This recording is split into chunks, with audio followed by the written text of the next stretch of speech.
Hello, you wonderful people. Welcome to an episode of a show I like to call Moveless. Basically, this is a show where I talk about techniques and abilities that I like from different stuff like anime, manga, TV shows, movies, video games, etc. For today's episode, I'm going to talk about Luffy's gear techniques. So before I even begin, I will state that these are spoilers for One Piece. I'm sorry. This is one of my favorite techniques, so I'm going to talk about. There's some things that I won't really spoil, but I'll get into that in a little bit later on. So basically, the gear techniques are techniques that Luffy, the main protagonist of One Piece, created during the CP9 arc of One Piece. Basically, after suffering a huge defeat, after going after CP9 to rescue Robin, Luffy reveals that he created a technique in that span of time. One of those first techniques was his gear second ability. Basically, we already know that Luffy is very fast, especially when it comes to when it comes to punching, because he will rapidly punch and you'll see multiple fists coming towards the enemy at once. That's just because he's naturally attacking fast. Luffy himself naturally isn't very fast. He will kind of propel himself using his rubber body, like stretching his arms out and kind of shooting himself like a slingshot. That's kind of one of the ways he compensates for not being extremely fast. Now, when it comes to Luffy's gear technique though, however, he is able to increase not just his strength, but also his speed. He's able to move at ridiculous speeds. As I mentioned before, Luffy's typically when he's punching rapidly, you can see all the multitude of punches coming towards someone, but with his gear second ability, that becomes completely negated because you can't even see his fists, even his arms, because he's moving so fast. And along with that new increase in power, this also changes his techniques to a certain degree. Like, for example, whereas normally Luffy refers to his techniques, take for example his Gumma Gumma Bazooka, that's just how he normally would name his techniques. But once his gear second is activated, every technique he has a jet put in front of it. So Gumma Gumma Bazooka becomes Gumma Gumma Jet Bazooka. A very fascinating technique, and something I never really thought about until recently. I heard someone else bring it up. Someone compared Luffy's gear second technique to Goku's Kaioken. And it's like, when you actually look at it, it's kind of like they are somewhat similar techniques. Even the way they look. Granted, Goku's Kaioken is more of a dark red, whereas Luffy's gear second is more of a lightish pink. So but it's like what they do for the characters is kind of similar. They increase your strength and your speed. So I just never thought about that. A very fascinating thing about Luffy's gear second technique is actually how it works.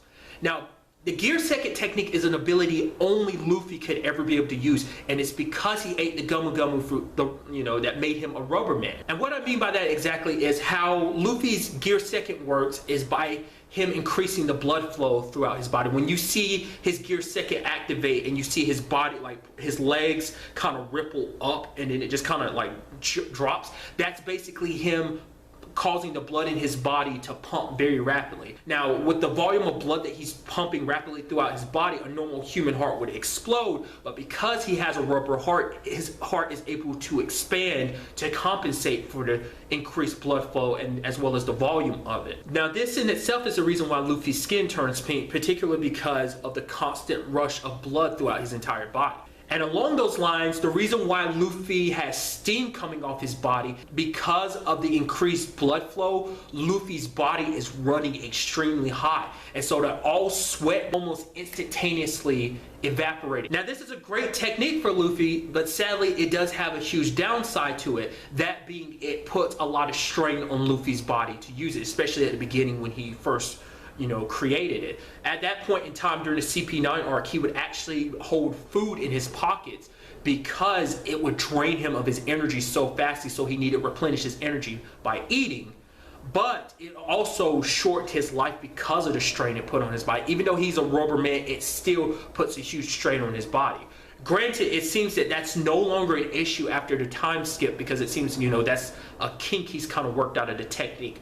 Now, whether that's 100% true or not has yet to be shown. It has been proven to certain degrees because he uses the technique a lot more often without the huge ramifications that he suffered before. It doesn't seem like it affects him on a fatigue level as much as it used to, because he doesn't carry around food and has to eat it to compensate for the energy he's lost. But maybe it still is affecting his life, and it's just not something that's brought to the surface. But I think because of his training, he has completely nullified that side effect. Now, that's about his gear second. Now let's move on to his gear third. Now, whereas Luffy normally, with techniques like his Gummo Gummo balloon, will normally inhale air to, expand his body, particularly his stomach. It's kind of more of a defense mechanism, obviously, that particular technique. But with his Gear Third, he bites down on his thumb down to the bone and blows air. Rather than inhaling, he blows air into his arm, increasing its size to vastly bigger than his own body. This technique giving him obviously increased strength, but it can also be used to wipe out multitudes of enemies, and he can kind of shift where he wants that air to go, because he can shift it from inside of his arm into his body, into his legs. That's just how the technique works. Very powerful technique and very good for, like I said, clearing away large groups of enemies. Sadly, much like its Gear Second counterpart, it does have a huge downside. That downside being that once Luffy has finished using the Gear Third, his body, much like a balloon that you filled with air and then let go and it starts deflating, he himself deflates and it ends up shrinking his natural body. But obviously these this side effect is only temporary, and his body will eventually return to its normal size. But in the middle of battle, that is kind of like a big because it kind of leaves him a little defenseless. But also, much like its Gear Second counterpart, it seems that after completing his training over the 2-year time skip, that seems to no longer be an issue, because he's able to use the Gear Third repeatedly without, suffering the consequences of his body shrinking. Now, this will be entering spoiler territory even for myself. There apparently is a 4th gear. Now, no one spoiled this. I kind of got it spoiled for myself because, it's been a while since I watched One Piece. So I was like, you know what? I'm going to go online on YouTube and look up some videos of Luffy using the Gear Second, just because it's one of my favorite techniques and I just haven't seen it in a while. So I typed in One Piece gear and I happened to see one of the suggestions was 4. So I was like, wait, there's another gear technique? Me being me, I couldn't help but look at it. Now, granted, I will not include it in this video. Maybe I'll make a video later on after I've had more experience with it, got to see it a little bit more. It has appeared in the anime, but it's a little bit further in the anime than where I left off. I left off a little bit after Punk Hazard Island, so late 620s, early 630s. This was something that happened, I think it was like 680 something. I won't even spoil who it was that he was using the technique against, but it's kind of like, well, I'm sure you might be able to narrow down who he used it against. But nevertheless, it is a very interesting technique. If you decide that you want to, you're fine with being spoiled, I recommend you Google it. It's a very interesting technique. It has a very interesting appearance.